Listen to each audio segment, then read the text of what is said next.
All right. Well, I'm Nicky T, I'm Kurt Ozon. and welcome to the Raised Rowdy Podcast Yes. with our special guest, Mr. Carson Jeffrey. Yeah, man. Thanks for having me on. Bro, Absolutely. thanks Good for to meet being you. here. Nice to meet y'all. Yeah. I have some friends from Oklahoma, and they have been talking about you extensively. That's kind of how I got to your show at Really? the basement. Yeah. Okay. My friend Amy that we met in Key West. Oh, yeah. Amy McIntyre. Yep. Yeah. So- she's a longtime fan of us. Man. Yes. Great Yeah. lady. Great family. Yeah, she, her and her family come to town, and oftentimes they'll come to our events when they do. So Okay. Heck yeah. I think that's who actually turned me onto your music. Okay. So- Yeah, she comes to all of our Oklahoma shows, and I was actually going to text her. I keep forgetting about it. She needs to come down to our live album, so down in yeah. Texas, so it'd be fun. But Oh, so you're recording a live album down there? we are, yeah. We're doing it actually in my hometown, Catspring down there. We're May 11th. We're That's doing awesome. Our first live album, so we're What excited. venue will it be? It's one nobody's ever heard of. Oh, gotcha. No, it's called the Catspring Hall. It's just this really old, 1800s vintage, just dance hall down there. That they used to have a lot more dances back in the day, but now, just changing times and nobody kind of comes in there anymore. But hometown kid, we're gonna make it alive again. Yeah, we're going to sell it out. Absolutely. Oh yeah, that's the plan. Yeah, that's amazing. Speaking of dance halls, Nick and I were talking about this the other day. Like, dancing, I got to learn how to do that. Yeah, It's I'm not just good like, at it. You're not a can't- dancer. I'd like to be. Yeah. I know like, we were talking about Keller earlier. He knows how to dance. And I noticed he's married. So maybe there's something to that, you know? I'm not that great. My wife, she was Married. actually a college dancer. She danced whatever collegiate dancing or whatever. But yeah, so she's pretty good. Me, not so much though. But Yeah, that I need to learn how to two-step. I feel like that'd be fun. Like I understand how it works, but the practice of it, theory and practice is different. Yeah. Especially like I used to like not really know anything about Texas country, and then around like 2020 is like when I started getting into it, and going to play College Station. I went and played Flatland. I was like, okay, I need to learn how to do this. Yeah. yeah, Culturally very different than what you see Yeah, here. it's so fun, man. Dancing's great. I understand why people like it so much. I'm like, oh, I should like quit being scared and just learn how to do this. I it's not that bad. I can two-step and that's about it. But, feel like that's all you need sometimes. oh yeah, Just to get out there. Yeah, I can't do any of that. I'm mostly just good at listening to stuff. Yeah, for sure. our show on Saturday night. Yeah, Saturday we were playing in Oklahoma up there. I forget what part of the set it was. I was just singing and looking over the top there, and these people were dancing out there. And he lifted her way up over her head and just dropped her right on top of her. I mean, I don't know if she landed right on her head, but just crashed right on the floor. Oh. And like I literally stopped in the middle of what I was doing, or I was between verses or whatever. I was like, oh shit. I was like, I wonder if the crowd just read my lips. But he dropped her hard. Oh man, was she okay? Yeah, I know she got up laughing, but he had her up there pretty high, and I don't know I guess he just slipped. Yeah, beer will do that. I Maybe feel like. Rumple Mints. You Yeah. know? Maybe some rumple. Yeah. It's Rumple Mints. We talked about that for the people that are listening to pod before the pod happened, but it's coming back too. Is it like that in the Oklahoma scene, Texas scene as well? My guitar player, his nickname is Rumple Rusty, or it was. Oh. He's retired from Rumple. He officially Smart man. put it away because that's his alter ego. When he drinks Rumple, the Rumple Rusty comes out, and we try and stay away from that in my band because it's gotten us a few nights for sure. Yeah, dude, your band is smoking live too. I Like, appreciate it, man. yeah, We've really been, good show. We've been working at it, and been putting together this group of guys for a few years now, and finally got a group that it's really fun. So Yeah. Can you shout the boys out and tell us what they play? yeah, we got Travis James. He is on the electric guitar and the steel guitar. So he doubles. He does Double duty. back and forth all night, and he'll complain about it a little, but I know he loves it. So. Yeah. And then I got Mr. Ryan Rogers on he just plays electric, and we got Robert White. He's on bass guitar, and then we got Chase Chancellor. He's our drummer. So yeah, Good crew, boys. absolutely. I was listening to your music in preparation for this, and just the production is kind of like a lot of the songs. There's really no like electric guitar. It's just bass, drums, acoustic, and steel is like everywhere. It's like all over that. So I was wondering if that's what it was like live. No, we try and pump it up a lot more live. We do use a lot of steel. And I've been trying to bring some more fiddle back in lately too on the studio tracks. We've never had a fiddle player ever, and I don't know. I don't see getting one in the near future, but maybe sometime. But no, the live shows we definitely try to pump it up more with guitars and stuff. So yeah, it's but I do like production is very simple on your records, and it's like just very classic, which I love. I appreciate it. And as someone that plays steel guitar, it's cool to hear that instrument shine so much on your music. Yeah, which is cool. Yeah. I feel like it kind of took a turn, like in the first album and stuff. It was pretty present, and then kind of went to the back burner. But now, like on the stuff we've been doing a lot lately, Travis has really been doing a lot on it. So it's been fun. Yeah, sounds great. I appreciate it. Yeah. Who's producing it? David Beck. We just started producing with him in the past 6 months or so, maybe a little longer. But we're down there in Dripping Springs, Texas at Western Wind Recording. Cool. And it's been fun. It's been a change of pace. So we were doing everything up here for the past couple of years, and then went back down there. So that's cool. Are you living in town, or are you still in Texas? Or nope, I'm living in Catspring, Texas. Yeah. All right. Yeah, Kitty City. Right. And that's where the show's going to be, right? Hometown? That is, for the live album. So I know it's like some artists come from like these awesome locations. Yeah. And I'm sure Kitty City's great. I've never been there. But sometimes I'm like, why'd you move to Nashville? You know? Yeah. And so it's cool when people don't, I think. Right. So, because your music sounds just by the fact that you're not living in town, it sounds different. Right. Which I think is great. Yeah. No, that was a big part of going back home to Texas for all this past stuff, and then the stuff we're recording right now. I don't know. We come up here and it was great. It was fun and made some great music. But then we were like, man, let's just go home and do it down there and try it. We just felt like we wanted to do something a little different, and we did, and we feel like it's been working. So. Yeah, and you're right in the middle of releasing a group of singles. So you've been dropping them this year. Yeah, we've dropped 2 so far. We got another one coming on Friday. So. Yeah, which at this point's out now. Yeah, by the time they listen to the pod. Yeah, don't drop them on their head though. Yeah. Yeah, no. So these are all with your new producer? It is, with David. Why don't we do a rundown of the tracks? So what's the most recent one that now is out but not out when we're recording the pod? You mean the one we got coming out? Correct. Yes. Why in the World? Yeah. Be out Friday. So tell us a little bit about that. Yeah, it's just a song about kind of love gone wrong, about a girl deceiving you, and he's like, why in the world did God make her? You know, you did everything right, and then she didn't want you. So typical old country song. Yeah, you know how it goes. That's what we like to hear, man. Yeah, I mean the standards are standards for a reason, you know. Yeah. Tales as old as time. That's why they relate to so many people. Yeah, no, I felt like it was a little bit different for me. It's not like something that I was going through or nothing. I just picked it up and it kind of flowed as a fun little song, and we turned it into kind of it's a sad song, but then all of a sudden it's kind of like a fun tune. You know what I mean? Musically. Yeah, musically. So it's a neat deal for us, that song. Are you co-writing extensively when you're here in town or at Texas? I've done some co-writing here. Trying to think. Our previous single we just put out, Marlboros at Midnight. Yeah. I wrote in town here with Carlton Anderson, who he actually moved back to Texas now. Yeah. But I wrote that one with him, and I've done a couple other co-writes here and there. But for the most part, it's just me. So. Yeah. Yeah, and I think that's like a difference between like, you know, the Texas and Oklahoma scene, the Red Dirt scene, and here for sure is you'll see a lot more solo rights.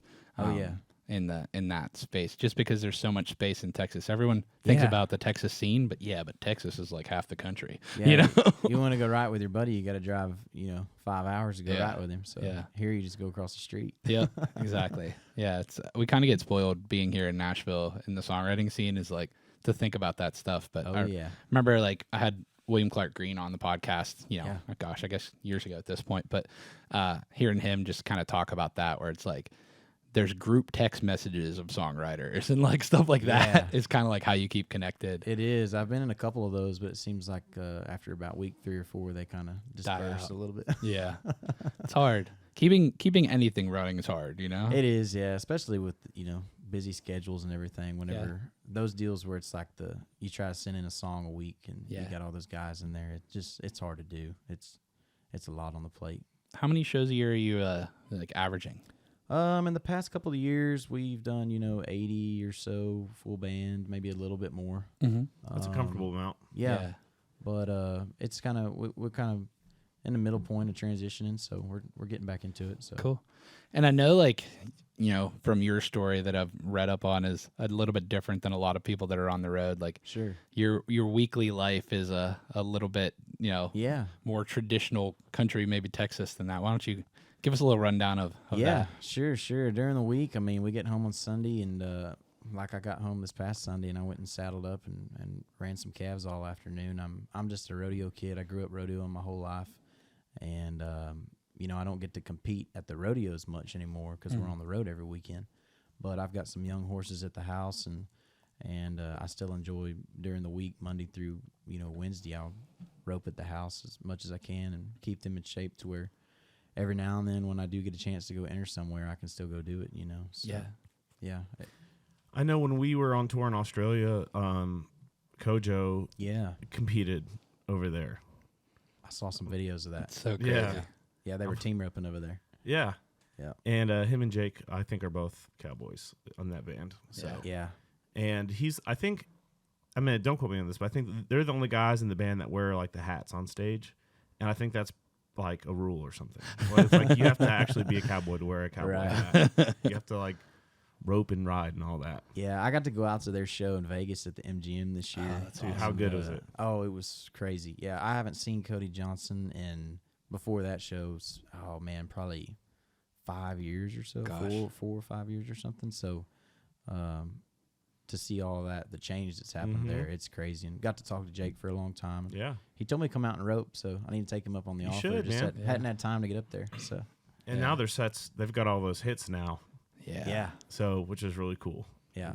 The crowd, I mean, they're just pulling just insane numbers now. And they're so good live, too. Yeah. They are. It's funny, like, in the Raised Rowdy world, we're, like, heavily in the kind of, like, festival world. Mm-hmm. So it's, like, interesting to see, like, what are, like, the headliners that you'll see at a good chunk of festivals for the year. Right. And so, like, this year coming up, Cody's on a lot of festivals, and we're so stoked to get to see that show. Yeah.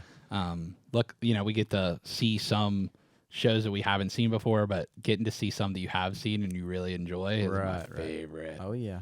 So Cody's live show is awesome. Yeah. Benchmark for that, for sure. Yeah, I've definitely... What are those things called that are like you practice roping on? I made a PVC pipe. A dummy. A dummy? Yeah. I definitely tried on those before, like in just like when all the buses are parked. Like at a festival, there's always like some act that has one out and trying to do that before. Have you ever tried to do it? No, dude. We carry one around with us 24/7. Oh, yeah. And like, it's hard enough standing on the ground, but if I'm like on a horse, which I'm not, but like is it much harder doing it that way? On a horse? Yeah. Oh yeah, for sure. There's a lot more going on for sure. Yeah. There's a lot more moving parts. You're like, however people do that, I don't know. Yeah, man, it's just muscle memory is all it is. About like playing the guitar. Or throwing a baseball or something. Yeah. Once you figure it out, and I've been doing it my whole life, so it's just an extension of my body. Whenever I get on, it's just another piece of me. So second nature. Yeah. Second nature for sure. Like riding a bicycle. Yeah. Have you ever like been out in public and then someone says, "Stop that man! He stole my purse," and then you're like, Probably doesn't keep the rope with them, Kurt. No, I haven't. Maybe he does. I don't know. I almost keep a rope with me all the time. Yeah, I pretty much got Like one in every truck and open carry a rope. Yeah. No, maybe not a person, but I had to take my wife's milk cow to the vet. I don't know, probably 4 or 5 months ago, and she was a little bit sick, and she just had a calf, and so I unloaded her, and I wasn't paying attention. I was carrying the calf. It was just a day old, and I was carrying it to the back pen they had in there, and the lady that was helping me, I just walked through, and she didn't close the gate behind me or whatever, and the mama cow turned around and just walked right out into the neighborhood and everything. So I was like, oh, great. So I tried to get a feed bucket and get her to come in because she's halter broke and everything, but being that setting, she wasn't wanting to come to it that day. So I had the rope in my truck, went and grabbed it. I had to chase her through these neighborhood and all the flower beds. I finally got her in somebody's backyard, and I roped her and had to lead her back over there. But so all in a day's work. Yeah, literally. Yeah. Offer the milk cow. Yeah. Hell yeah, man, that's awesome. Well, yeah. So we've talked about the Texas scene a little bit in your show, but I know you had a show that is one of the legendary venues in that scene, Green Hall. Yeah. So why don't you tell us a little bit about that? Green Hall, we sold it out last time we did it. It So was great. in June this past year. Yeah. So And it was so hot. I think it was probably 105 that day or something like that. And that building, have you all ever been to Green? I haven't. You haven't? Yeah. It's almost dangerous. Yeah. It was, I think it's the hottest I've ever been in my life. We played, and I mean, you know, you're playing at 10:30 at night, but it's still however hot outside. And then that old tin roof just keeping the heat in from the day. And 800 people in there, and then being on that stage, it was hot. We got off stage, played the encore, walked off. And they got the little back bathroom behind it there, which basically the artist's green room. Yeah. We went back there, and I was looking in the mirror, and I was like beet red, and I kind of had chills. And I was like, man, I don't know if I'm okay. Might have a heat stroke at 11 o'clock at night. We played at Coyote Joe's like that one time in the summer, and it was so hot, like people were passing out in the crowd. Like we had to stop and like, hey, make sure we need medic to get these people up. Crazy. It's just so hot. And I've never seen, this is the only time I've ever seen this, when we get off stage and Dustin Nunley our guitar player, grabbed a bottle of water instead of a beer after the show. I'm like, this dude is hot. That's when you know. He was like, dude, I'm like not well. Yeah, that would be about like if I saw my guitar player Travis grab a water, I'd be like, you all right? Yeah. Well, we've talked about your show a little bit, and we talked about it being upbeat, but like when someone's at your show or leaving your show, what do you want them to have like really experienced? You know, what would you say is like what your show is? Takeaway. Yeah. Man, you know, I was a fan before I was a performer, and so I, you know, growing up, my last few years of high school and then early college before I was in a band and everything, it was, you know, William Clark Green shows, you know, Randy Rogers, Cody Johnson, all those guys that were kind of really coming up and starting to make it at that time. And I just wanted to do that, you know, like that, just have that energy, I hate to use the word rockin' show, but it is a little bit rockin'. It is. You know, it's got your guitar driven and just your transitions that you put into it and everything are just a little bit more upbeat and keep the show going. And yeah, man, I just want people to feel that same energy whenever they leave. It's like, man, they really put on a hell of a show. Like it was moving, you know, it never stopped and it was fluid and that's our goal every time is, you know, to just make sure everybody feels like it was never dead at any time. Yeah. I don't know, we just try and put on a show, you know. Yep. Hopefully that they feel the energy. Yeah, I think that's like, I mean, when I saw your guys' show, I was like, man, this is like a full send, you know, Texas, like Western experience, but your version of it, which is definitely more rockin' than a lot of stuff, I would say. Yeah. Just vibe-wise of the show. For sure, especially the live show. Yeah. It's a little bit more rockin'. Yeah. And that show was tough, you know, we've been on in-ears for, I don't know, a few years now, and then you go there and you're on back to wedges. You're on your wedges, and it's this little tight room, and you're like, "What are you doing? I can't hear you or anything." And what's this in the basement? Yeah, OG basement. It's fun playing there. Oh, I loved it. Yeah. It's awesome. I'm just saying for like trying to actually play a great show with the band for not doing it in a while on wedges, we were kind of like, "Oh my gosh, I hope we sounded all right." Yeah, talk about like dirty and sweaty. That's that kind of venue. But a heck of a time. That's a great fun place. Yeah, it was a good crowd that night. And then it sounds like you have another Nashville show lined up. Why don't you tell us a little bit about that? We do, yeah. May 30th, at the Basement East. Heck yeah. So, yeah, that's going to be a fun one. We're playing it with Tyler Halverson. So, that's awesome. Yep, we're opening up for him over there, and it's going to be a good time. Kurt and I were just there for Caitlin Butts and Nikki Lane. Yeah. I love that venue, man. I don't know if you've been. But I haven't been there. Nope. It's a great venue. Looking forward to it. Yeah, the green rooms are like not they're green rooms though, so that's good. No, they're better now. Are they? Remember that tornado? Yeah. Yeah. So after the tornado, it's backstage is a lot nicer. Yeah. I mean, it wasn't terrible before, but it's a little more spacious feeling now. And it sounds great in there. Really? I mean, I've gotten to see a good bit of like that, like Texas-y scene there too. Mm-hmm. They do embrace that there. Like I saw Geo and the Hired Guns and Reed Southall before they were just Southall, and it's a good, and there's a lot of people in this town that love that, and that is a great showcase spot for it. So I'm stoked that you're getting to play that room, man. Yeah, man, that's cool. It's a fun one. Gio and them are good guys, and reading them too. Yep. And it's really close to my house, so I can just Uber for like $6. Yeah, not close for me, but I'll just drive. Yeah. So what else are you got? I mean, you know, you're playing a lot of dates. Like any other like big dates that you're playing that you want to? We're playing Green Hall again awesome. on April 14th, and so that's going to be a fun one there. And yeah, no, just trying to line them up and get after it for the summer. Get them rolling. Yeah, like to maybe head back up to the out west a little bit, Wyoming and stuff. Maybe this summer. It's so pretty up there that time of the year. Yeah, gorgeous. It's the best time to play. Bring the golf clubs. Oh yeah. Do you like to golf? Is that one of your things you enjoy? Yeah, I mean, I'm not very great at it, but whenever you get to go play in some cool spots, it makes it funner. I feel like you play better too. You know? When you're at home playing and it's 100 degrees in Texas at a dirt pasture course, it's not very fun. But yeah, nice and green in other spaces. Yeah, a little better. I mean, is anyone really good at golf? Yeah, I mean, definitely. I don't know. You ever seen Tiger Woods in his prime, dude? I know, but like, I mean, like regular like humans, not like demigods. You know what I mean? Yeah. Like, it's just. I think golf is like the hardest thing I've ever tried to do, except for play the fiddle. But no, golf is probably even harder. I think, at least for me. It's pretty addicting. Yes, because you get that one shot, and you're like, and that dopamine drips in your brain, and you're like, oh Yeah. fuck. Yeah. It's addicting. It's addicting to me. Like holes, you know, like 1 through probably like 15 or so, and then the last few, you're like, I think I'm ready to go home. Yeah.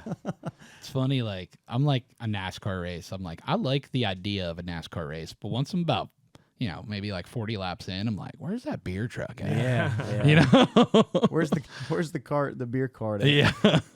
That's when you just watch people. Yeah. You know, golf, the people watching isn't as good as No. You know, NASCAR's great. Oh yeah, like we played the Daytona 500 a couple of times. Yeah. Wow. And sick. It's super fun. Yeah. I bet those fans are pretty there for it. Oh, they are. Yeah, for sure. Heck They yeah. like the "Beer Never Broke My Heart" song. Yeah. They like that. We do well with that crowd. That's their favorite.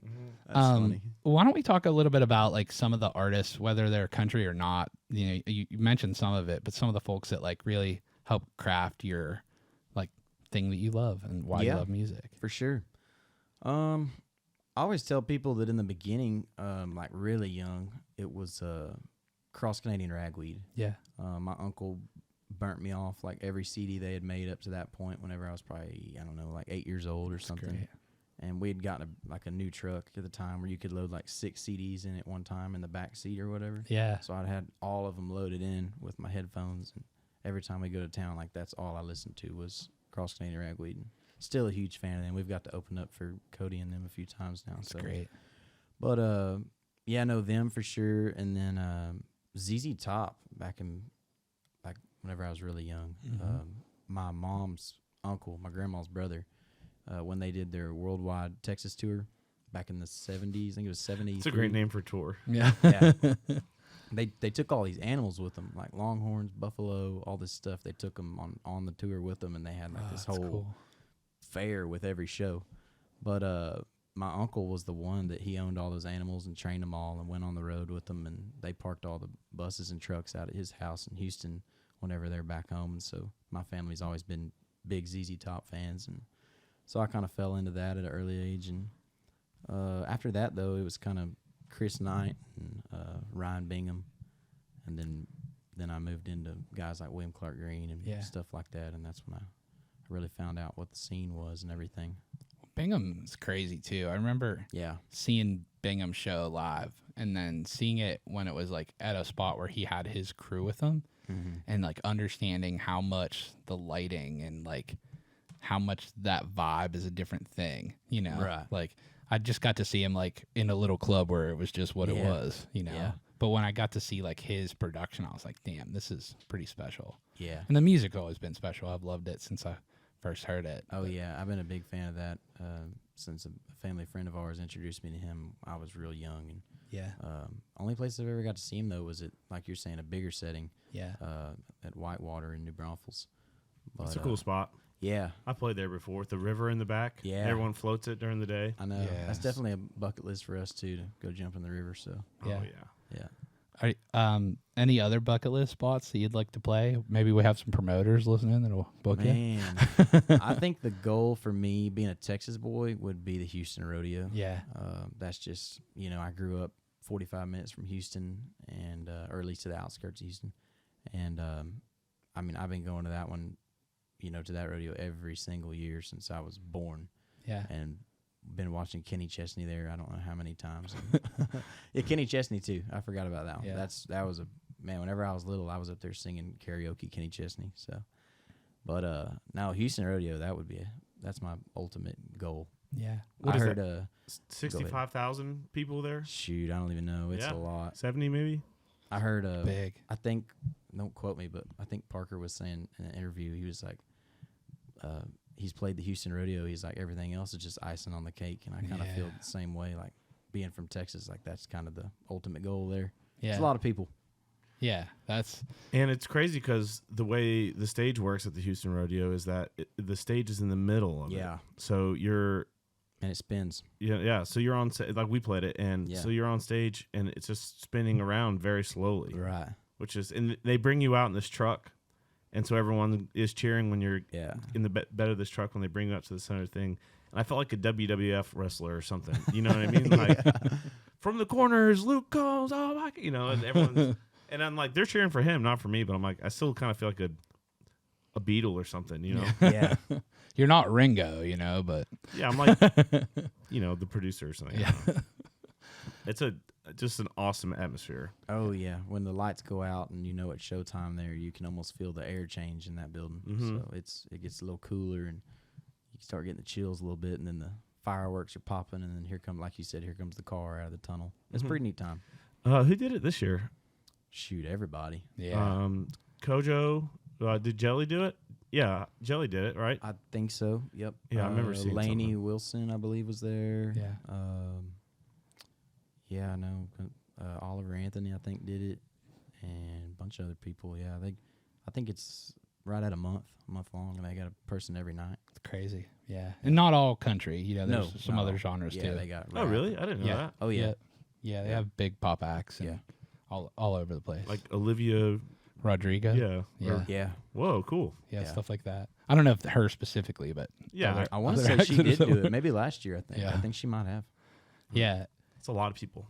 it is. Yeah, but I mean, you got a captive audience because even if the music wasn't there, the people would be. Right. The music's kind of like it helps draw it and it helps you pick which day you're going, but I mean, the culture around there that's what you're going to.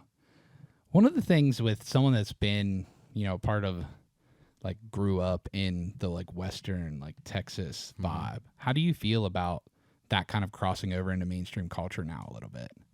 Yeah, it definitely seems to be moving into culture for sure.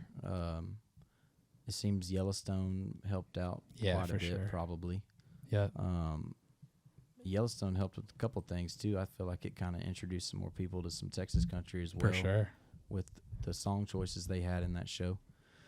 But I think it's great, I mean, I've grown up in it my whole life, and the people in it are great. I mean, obviously you're going to have people in every industry and lifestyle that, some are maybe not great, but for the most part, I feel like a culture as a whole, we're great people, and to welcome more people into it, I feel like it's a great addition. So yeah, I agree, man. Well said. Yeah. And the more people that are wanting to make country music, then that's great, Yeah. So rising tide will raise all ships. More eyes and more ears on it just helps everybody. So Yeah. Maybe some more dollars too. Yeah. not going to complain. That'd be nice one of these years. Well, what else do you have going on in your life? So, I mean, we talked a little bit about golfing and of course. Well, I've actually got a baby on the way. That's congrats, man. Appreciate Congrats. it. October 2nd is the due date. Got a little girl on the way, so Harper Jean. Oh, you got the name picked out? Yeah. Yeah. No, we're excited. So we just knew it was going to be a boy, but Wasn't. turns out it wasn't. Yeah. we turned around and my wife, she's a floral planner. A wedding planner, but she also does florals for all the weddings too. And so she had her assistant build a bouquet, a pink bouquet, and we put it behind her back, and then turned around, saw the color, and I don't think either one of us saw a color at first. We just were like, "What is this? Oh, pink." We thought it was a boy, but no, we're excited, really excited, and just my goal is just to keep playing some shows this year and I feel like we've been really, really busy lately, or in the past 2 to 3 years or so, to where, my involvement in rodeo and Western brand is kind of taken a back burner a little bit. Yeah. And in the beginning, I was very involved in it, and I felt like it helped my career early on. And so a goal of mine this year is to just get back into it more and get my face out there. And because those Western brands and stuff, I mean, they love to see you out there doing things like the inter rodeos and everything. And I feel like it could really help just push me a little further this year. And so that's a goal of mine, to go enter some ropings or, hang out at some places where I could be seen on a horse. Yeah. With a rope in my hand. Yeah, that's it. I mean, as that, that culture and that scene kind of expands, like, you are authentic to it, right? So yeah, man. The more you can show that, the better off you are, right? For sure. Yeah, no, I try to be honest with the music as well, and just make it as honest as I can. I feel like, especially the stuff we've been working on lately, a lot of it is story songs, I would say. It's not like my personal life, but at the same time, it's honest stories that, could be told from anybody. Yeah. So it's not like I'm out here, not anything against anybody that is maybe making something up in their songwriting, but I don't know. I just try and present myself through my songs, so yeah, best I can, or what I've heard, like the Chris Knight tunes and stuff. Those story songs like that, those are killer. And even if I was a third good as some of those, it'd be a heck of a tune. Well, you're way better than a third good, man. No, and I think you see that too. It's like there's so many folks in everything in the music world, right? There's so much music out there. It's like, what's your lane of it, and how are you expressing it your way? You know? So it's, and as you said, like I'm sure that's constantly evolving. And I think I think it's cool that you are like, okay, let's take this back to like working with a producer that's from where we're from. Yeah, David's been great. David Beck down there. We funny story. I don't know if I should tell this or not, but I'm going to tell it anyways. We were supposed to be down there in the Arlen Studios in Austin, and we had a production meeting the night before or whatever. We were going in and just with the band and everybody and just going through some last minute things before we went in the next 2 days. Mm-hmm. So I get there, bring our guitars in, and David's kind of pacing back and forth, and he's like, look, man, you know Drake, right? And I was like, yeah, like the rapper Drake? He's like, yeah, well, he wants the studio, so for tomorrow and the next day. I was like, really? And he's like, yeah. He said, but don't worry about it. If you can totally tell him he can kick rocks, he can go do whatever, something else. You've got the date. He's like, but it'd be really cool if you didn't. He's like, they'll compensate you, and we'll get the new date schedule, and it'll be on the house. And I was like, okay, sure thing. But so yeah, I like to tell people that Drake paid for our past couple songs. Heck yeah, that's a great story. That's awesome. Thank you, Drake. Thank you, Drake. Yeah, for real. You maybe should have had him feature on it or something. Yeah, well, I was like, yeah, maybe just put my name like way real small on the bottom right corner of your, back of your album cover or something. That'd be payment, but. No, but anyways, yeah, no, David went down there, and I don't know, we were just looking for something fresh and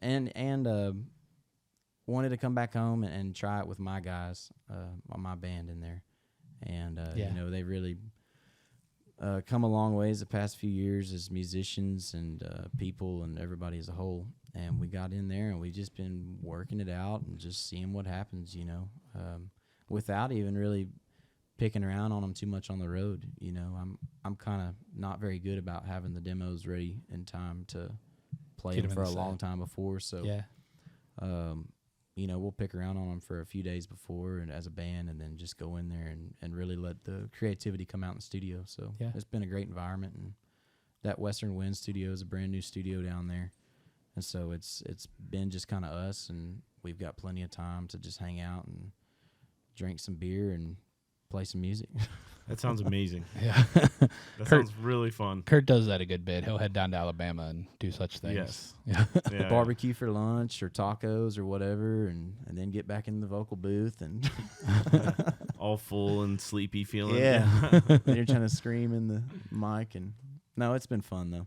Cool, man. Are you guys cutting for a record or just kind of seeing what happens? Yeah, so we've been doing these singles that we've been dropping. I think those are just going to be some standalone singles. Just kind of, we were just testing the waters and the process of getting all this stuff figured out with coming back to Texas.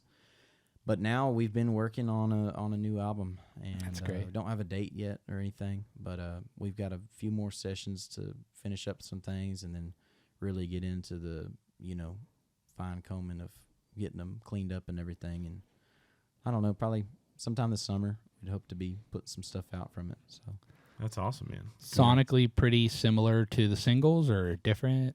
I'd say a little bit different. We're we're kind of going a little more Western, and I don't know if you get any more Western, but we're going to go a little more Western, but a little more some guitar and rock in there on a few of these. Yeah. The whole theme around it started, I mean, it's not set in stone, but I got a song on there. It's called Comancheria. And I read a book. It's called Empire of the Summer Moon. It's all about the whole history of, like, the Comanches and stuff. And Comancheria was their, like, territory that they that was where, the settlers had not moved into. That was their land. And then when we tried to start going in there, they really fought back and everything. And I read the whole book, and I wrote a song about a Comanche raid, and some guys trying to go out and get the people that they raided and took with them, and they end up getting attacked by the Comanches, and it starts raining, and so the Comanches run off, and then they're left there wounded and everything. It's a whole story song, long deal, but it sounds really long, but it's really cool, I promise. It sounds amazing. Maybe like a Marty Robbins kind of a thing or something. Kind of, but in a different way, for sure. Definitely very Marty Robbins. I love that stuff. Marty Robbins meets like Chris Knight or something. I don't know. That's great. But anyway, so I wrote that song, and I was like, man, that'd be a heck of an album title. And like I said, nothing's set in stone, but we kind of focused, or I kind of focused a lot of my songwriting based around that whole feel, It's not every song about that, but there's definitely a Western feel in there, and some stuff that I've dug out lyrically that I didn't know was in there. So yeah, I'm getting like imagery. I'm thinking like a spaghetti Western film kind of a thing. Kind of. Some of it's getting a little spaghetti in there, which was our plan even before I wrote that song, to maybe do some spaghetti, like even. Like people do some tracks between the main tracks, like they break it up. I was like, what if we did a whole album and you had like 4 spaghetti Western tracks in the middle? I kind of love that. That whole deal kind of fell through, but like that was the idea kind of going into it beforehand. So yeah, it all ended up kind of coming together, but I'm really excited about it. We've been working hard on it and getting some sounds that are pretty cool. I wrote a song about a UFO in the sky the other day, and which sounds weird, but I don't know. It might make it on, it might not. But man, we recorded it, and it's crazy. It's a really cool song, but it's about like a cowboy watching some cows, sitting out by the campfire. He sees a UFO. He's been drinking maybe a little too much, and he's like, "What is that?" And when we recorded it, I was like, "What is that?" Dude, that sounds great.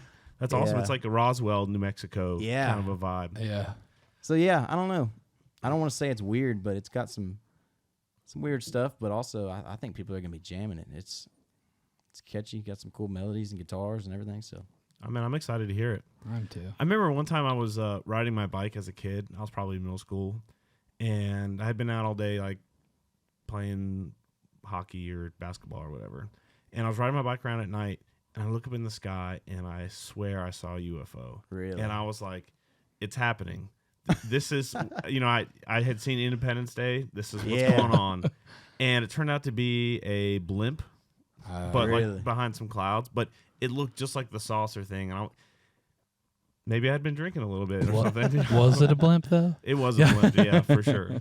But, I could definitely understand why people think they see UFOs and stuff. I mean, maybe there are UFOs out there. Yeah, who knows? Marfa lights or whatever. Yeah, I've sat out and tried to see the Marfa lights one time. Mm-hmm. Me and my wife sat there. It was like 15 degrees, 11 o'clock at night. We stood there for like 3 minutes, and we're like, we're done. Let's get out of here. The wind was blowing 1,000,000 miles an hour. And didn't see nothing. It was cloudy. But I don't know. Yeah, well, you got to get out there and wait to see the good stuff, I guess. I guess, yeah. Or you can't be looking for it. I think that's what it is. Happen. It's just got to happen. Or maybe you guys need to drink a little bit more. Or drink a little bit more. Yeah, more rumple. Yeah. Have you and your wife like gotten together while you were doing music, or did you start doing music after you were together? I was right there. I'd put out my first album, but it hadn't really taken off too much yet. I mean, Ranch Girl Dream had kind of been making its rounds in College Station and Lubbock and some of that stuff. But no, I was. We met at the Tap in College Station. I was playing like a riders round thing, small thing at the Tap, and so I really wasn't too big yet, but enough.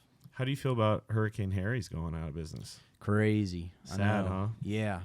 We've been hearing the rumors for a long time. I mean, shoot, since I was in college, and now I guess it's finally happening. So. Yeah, I mean that's where I played there with Flatland. We did 3 nights because it was like kind of COVID-y. So, and it was awesome. I mean, it was so much fun. But everyone was like at tables, you know, instead of just standing because it was like right after COVID. Right. And we did Thursday, Friday, Saturday, and then Saturday night towards the end of the set, everyone just got up from the tables and just rushed the stage. Then, man, what are you gonna do? Yeah. Shoot, I think I got COVID Harry's one night. Checks out. Yeah, man, that's on brand. Yeah, but no, Harry's is a fun time. We always love it. You know, your walkout song. We always try to have something pumped up, and every time we play Harry's, you got to have a good rap walkout song because when you walk out on that Harry stage, those subs are pumping. Yeah, and like you can barely walk because your knees are vibrating so bad. But I love Harry's. Harry's, the Tap. Those are the stomping grounds. Isn't there like a blue something? I'm not super familiar. Blue Light. Blue Light. That's in Lubbock, Texas. Yeah. Oh, gotcha. Yes, sir. We've sold that one out a few times too. Hell yeah, man. Yes, sir. So who else has gone to tech that isn't music? You, Keller. Do you know Dylan Gossett? It'd be A&M, not Tech. Oh, A&M. Yes, sorry.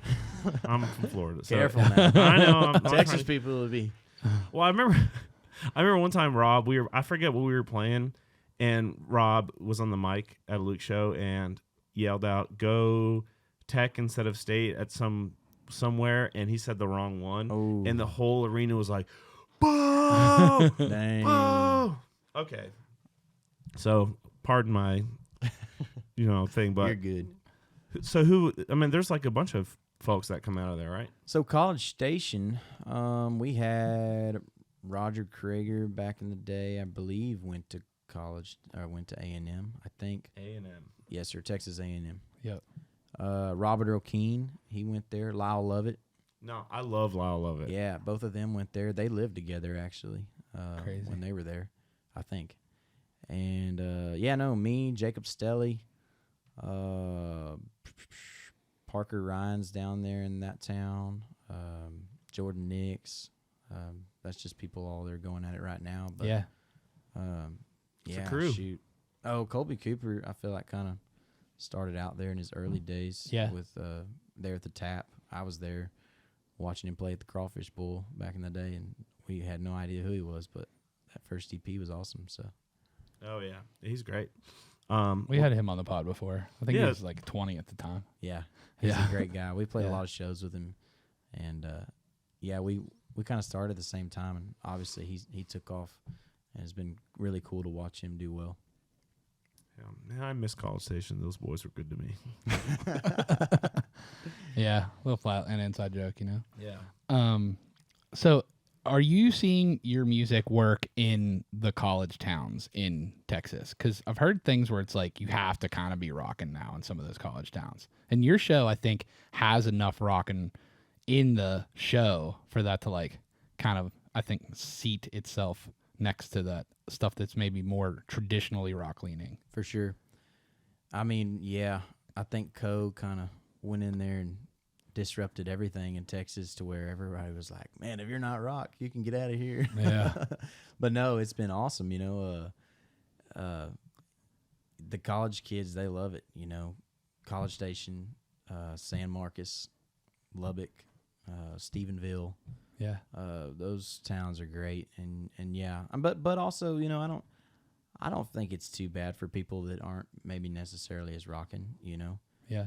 You've got guys that are more traditional, like Braxton Keith. Yeah.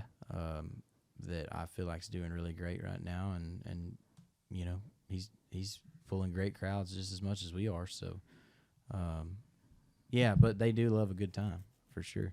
I think everybody does. Yeah, no, I do. Maybe not Nashville shows as much, but yeah, I don't know how many Nashville shows you've played, but one of the things I talk about is I'm like, people are scared to be in the front row sometimes in a Nashville show, Right? And I mean, your basement show was not like that, so that's good to see. They get up there and get a little wild in Texas. They're not afraid to show who they really are. Mm-hmm. So I love that. That's like where my heart lives. Being just a fan of music is like getting to see people expressing themselves by listening to their music that they love. Oh yeah. And spending their hard-earned money, having the best time they're having that week. That's where I get real excited when we go play those college bars like the Tap and the Blue Light, when it's the kind of smaller club, 500 cap or something. And you get in there and everybody is just going at it on the front row, singing every word, throwing beer around. Yeah. Maybe there's a fight, maybe there's not, but good rowdy crowd. A good rowdy crowd. And because that's what I was standing in the crowd watching, Coe and Parker and Will Green and those guys. I was seeing those crowds react like that for them. Yeah. So then when we get to go up there in some of the same venues and I see those crowds do that for us, it's a pretty cool thing, Have you gotten to tour like the Southeast at all yet? Not at all. We did Starkville. Starkville. Mississippi. Rick's. Yes, Rick's. He's an early adopter for sure. Yeah. Yeah. We did that one, and it was decent. I mean, I'm not going to say it was a great crowd, but, we had people come out, and I was impressed because that was kind of a off show, and we booked it all the way back to Texas for a private gig the next day. It was a heck of a trip, but no, I mean, it was a good time. We haven't gotten out that way very much. Yeah. So. A room to keep in mind that I just got to go to recently is the Blue Room in Statesboro, Georgia, and it is insane. Really? Very wild. From the sounds of it, reminds me of like kind of what you're talking about in those like Texas-y college bars. Right. So if you can get down there to Statesboro in the Blue Room, I would recommend. Yeah. I think they would love your show too. For sure. Honestly. Yeah, no, I'd love to go play down there, and also just to see a little bit of that country. I don't know. I like going places and seeing things. So. Yeah, I must say one of the big perks of the job, right? Oh yeah. For sure. Have you had any like shows or markets that embraced you that you didn't know if it would or something like that? Anything like that kind of happen? No, I mean, I'd say anything out of Texas where we get a great crowd kind of surprises me. In the past few years, we go up to Kansas and play Manhattan at the Hat. Yeah, we go to Greeley, Colorado, and play the Moxie. Yep, places like that. And you go in there, and the Moxie was almost sold out, and Kansas was a great crowd, and they're in there just screaming. So when you get to go do that outside of College Station, Texas, then it feels pretty good. So, and it's surprising, when you have no idea how the show's going to go, and you drive up there, and then you get there that day, and they're like, you got 200 pre-sale, and you're like, okay, let's do it. Hell right. Yeah. Dude, that's great. And I think that's one of the cool things about the culture of music now too, is like you can listen to music that maybe 30 years ago used to only kind of be listened to regionally. Mm-hmm. And now with like Spotify and everything that, like you can see that. And honestly, you're probably getting data of like what markets are doing well for you, you know, and things like that. Yeah, I don't think I look at the data too much. Maybe someone I does, should a little bit more. Yeah. I'm sure your booking agent does. Yeah. I kind of look at the monthly listener thing, but at the same time, I try not to pay attention to it too much. I don't like to compare. I just, I tell the guys all the time, we just got to stay on our own track, Yeah. Keep doing the best we can, and that's what we've really been trying to do the past 6 months or so, is just get in there and do our thing. You know? Honestly, that's the best way to be. If you start living in the world of comparing yourself to other people. Yeah, it'll drive you crazy. Yeah. You start looking at everybody else's success, and you'll get sad real fast. Yeah. Well, and that's like that'll help you take the foot off the pedal, right? Yeah. If you're looking side to side, you're not moving forward as fast. For sure. Yeah. So I think that's great. I love that. And dude, I mean, at the end of the day, you're the artist. You need to do what's right for you, and you need to do what makes you feel like you're doing the right things for you, and that's going to be what the fans will end up loving. Absolutely. Yeah. If you believe in it and you're pushing forward and you're behind it 100%, that's what's going to work. Yeah. Well, and even talking about musically for the upcoming album and stuff, I mean, you know, everything I put out so far was music that I liked. So I feel like if it's music I like in the future that I'm putting out, they'll like it too. So, yeah. Yeah, and it's hard to get a song that you don't want to sing forever, and you end up having to sing it forever. So yeah. you want to make sure you put the stuff that you love and love playing. Yeah, I know. Everything we got to play every night, I love playing. So, yeah, it's been good. Hell yeah, man. Well, thanks for coming on and hanging with us and talking shop. No, I really appreciate y'all having me out. Of course. Man, absolutely. We appreciate you, and I can't wait to get that OG, or from the OG basement to the basement E show now. We're excited, it's man. It's going to be awesome. Looking forward to seeing you there. Absolutely. You want to shout out your socials and any shows real quick before we sign off? Yeah, for sure. We got Instagram, TikTok, Facebook, website, all that good stuff, YouTube. What's your handle on there? It's just Carson Jeffrey on pretty much all of them. Gotcha. And maybe a dot or two different, but Yeah. If you search it, it'll come up. Just search it, yeah. Jeffrey is Jeffrey. Maybe some confused, but anyways, yeah, no, check us out on there, and yeah, we got Green Hall coming up here in a few weeks. Live album coming up. New single "Why in the World" will have dropped when this comes out, probably. So check that out. And check out some tour dates on the website. So that's awesome. Well, man, thanks I know you're busy coming into town, got a lot of stuff to do. Yeah, man, but thank you for taking the time to do this with us, man. Thank y'all for having me. Absolutely. All right. Well, I'm Nicky T. I'm Kurt Ozon. And we'll see you on the front row. All right.